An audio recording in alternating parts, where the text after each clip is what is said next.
tadi juga ada kejadian keguguran. Perjalanan aksi di sini ada saudara kita keguguran sampai keguguran. Tapi mereka tetap semangat untuk menyampaikan aspirasinya. Kami ini mungkin ada teman-teman yang hutang ini untuk datang ke Jakarta ini, Pak. Karena tidak mahal, Pak. Tidak murah, Bapak, untuk datang ke Jakarta ini. Biaya hidup juga mahal. Kami bukan tidak percaya kepada Bapak, Ibu, badan aspirasi ini. Tapi kalau ini tidak dieksekusi, kami bisa apa?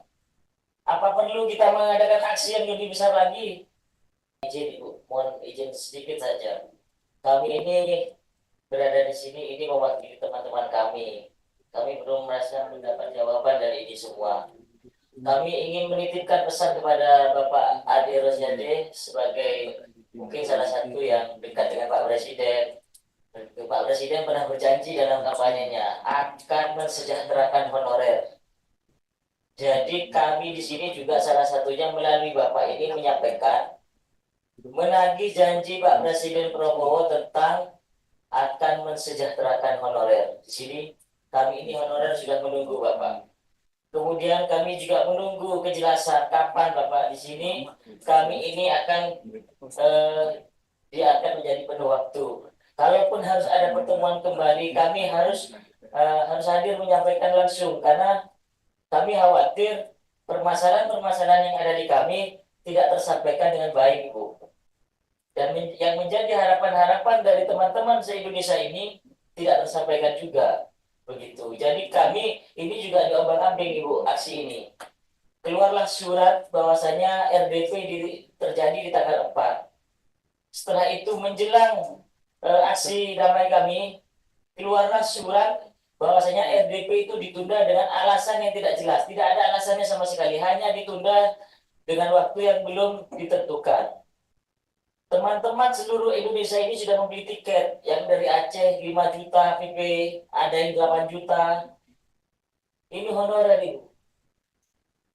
Jadi kami tidak ingin berhenti di sini. Kami ingin memohon kepastian di sini. Jadi harapan kita Pak Presiden harus segera mengeluarkan peraturan pemerintah.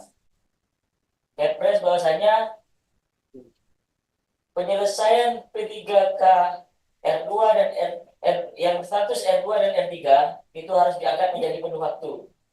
Kami sudah tidak menunggu lagi, tidak ingin menunggu lagi karena kami mulai dari setelah Pak SBY itu janji itu terus. Setelah mulai dari Presiden Pak SBY itu janji untuk honorer itu bahkan kami terkadang dieksploitasi demi kepentingan politik, Ibu.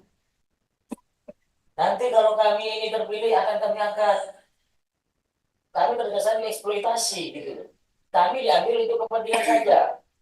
Itu jeritan tangisan dari anak seorang honorer, Ibu, yang meminta keadilan di sini.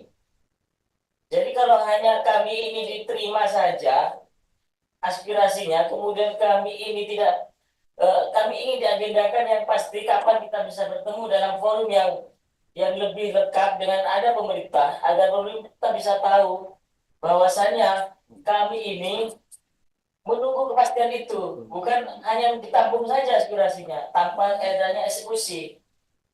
Sekali lagi saya memohon ke Bapak Ade untuk Andre Rosin, mohon maaf, mohon izin, untuk bisa disampaikan langsung ke Pak Prabowo bahwasanya kesejahteraan honorer adalah menjadi janji politiknya juga.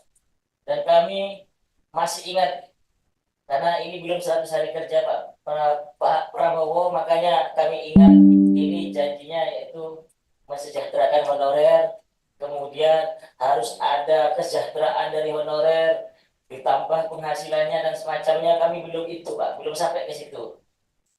Anak-anak di sekolah makan bergizi, tapi orang tuanya tidak mampu membeli beras, Bapak.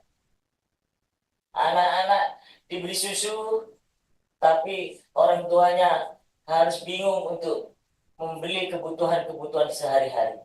Saya rasa bukan itu yang kami inginkan. Bagaimana kesejahteraan itu bisa terwujud sehingga tidak perlu diberi makan gratis. Mungkin teman-teman honorer ini bisa memberikan nasi yang bergizi, makanan yang bergizi untuk anak-anaknya. Gak ribet-ribet bikin dapur, Bapak. Jadi saya harap kapan kami bisa bertemu lagi di dalam forum yang lebih lengkap sehingga kami bisa memastikan apa yang menjadi harapan kami bisa tersampaikan betul. Kami bukan tidak percaya kepada Bapak Ibu Badan Aspirasi ini, tapi kalau ini tidak dieksekusi kami bisa apa? Apa perlu kita mengadakan aksi yang lebih besar lagi, mengorbankan keuangan kami, kemudian keluarga kami yang ditinggalkan. Kami ini mungkin ada teman-teman yang hutang ini untuk datang ke Jakarta ini, Pak. Karena tidak mahal, Pak. Tidak murah, Bapak, untuk datang ke Jakarta ini. Biaya hidup juga mahal. Saya berhari-hari di Jakarta untuk mempersiapkan ini. Begitu. Jadi kami berharap kami tadi juga ada kejadian keguguran. Perjalanan aksi di sini ada saudara kita keguguran sampai keguguran. Tapi mereka tetap semangat untuk menyampaikan aspirasinya. Seperti itu. Jadi tolong, berarti dengan adanya kejadian-kejadian seperti ini, berarti memang teman-teman ini menginginkan kejelasan, Bapak. Bukan hanya diterima saja aspirasinya, tanpa dengan adanya eksekusi. Gitu. Jadi kami ingin ditetapkan kapan kita bisa bertemu dengan pemerintah dan juga DPR yang berkaitan dengan ini. Kami minta itu. Kalau tidak ada itu, kami pastikan aksi ini tidak akan pulang dan kami bisa sampai besok akan mengadakan aksi kembali. Karena kami tidak menemukan kejelasan dan jawaban dari pertemuan ini. Terima kasih pimpinan.